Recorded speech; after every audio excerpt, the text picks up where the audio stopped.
This is a picture of a lock that I cycled past quite recently. I'm going to just come up close to this bit, which is the top hinge for the lock gate. I'm using this as a reference. Interesting that what you see on the gates is it's brown with green on here.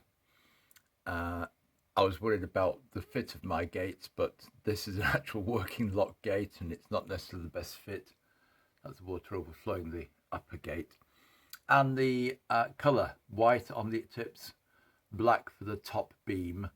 And although there isn't an actual bridge, it looks as though, you know, you could have black and white paint on the bridge and white painting on the steps on either side. And then the lock walls, just the sandstone colour, which is, in this case, is a sort of brownish colour. And that, again, covered in red lead. You can see the bracket running around the beam, vertical beam on the edge there. Let me go back and look at the model, and these are the bits that wind up the gates, the sluice gates. That's an interesting mechanism across that one, but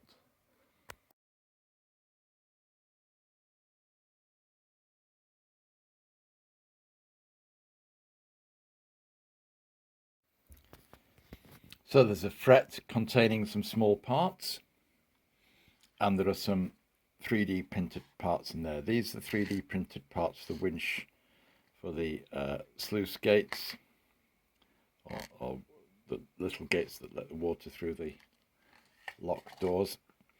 And these components here fold up to make those top hinge bracket.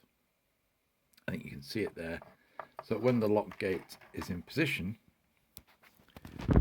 that forms the top hinge of the lock. It's now in its natural brass condition, as it's been taken out of the brass etching, but will either be painted red lead, as it was in there, but I don't know, in the era when it was set. It might be that it would have been painted black. That sort of metal painted black probably would have been, actually, and so I might paint it black. It's just a grey undercoat on here.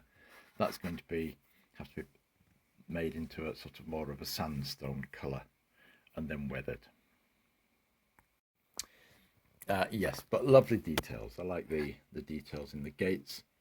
The upper lock gates, which fit quite tightly in there. I can lift it out, and I will be lifting them out now in order to get, that's tight.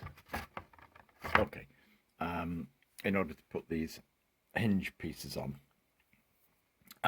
What you can see is the representation of the planking holding the water back, but because they're below the surface of the water, of course, you can't see that planking. All you see is the reverse side.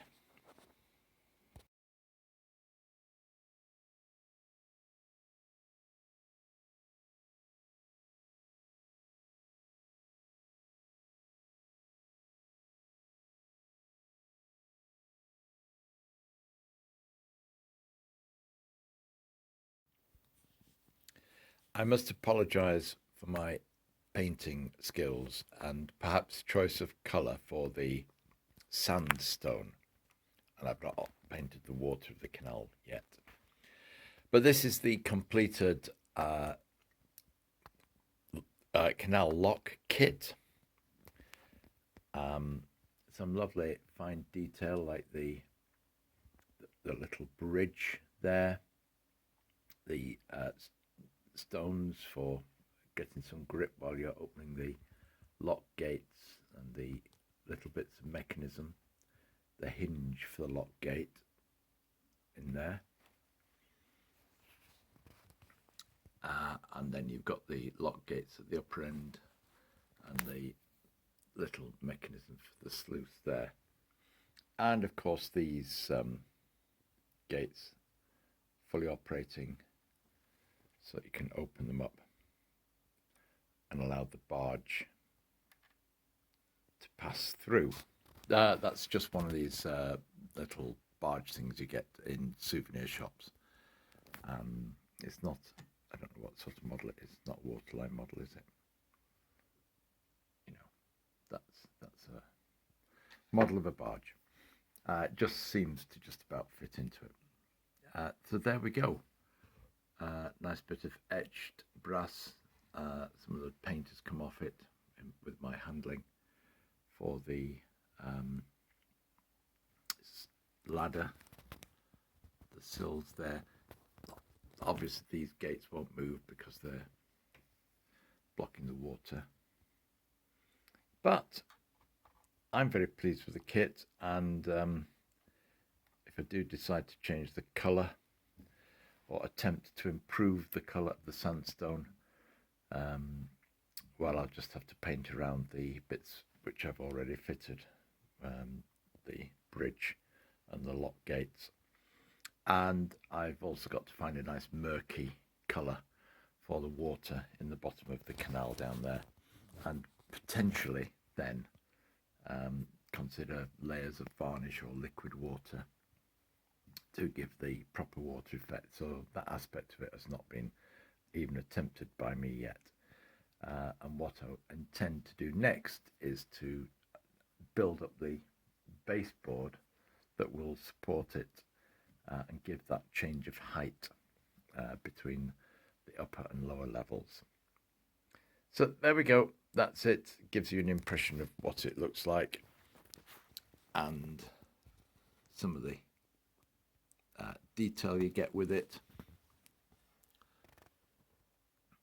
which is part of its attraction.